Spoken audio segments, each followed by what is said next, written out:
This could be a condition of mine. Much better. Looks pretty good. Here I thought it was all scratched and scuffed, but it looks good. Hell yeah.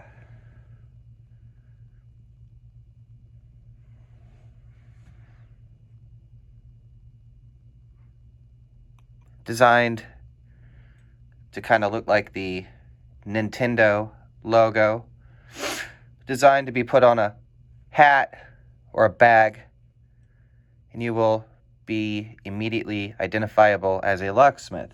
You know, it's kind of bigger than your average pin, but it's for fun and it's cool. I like it.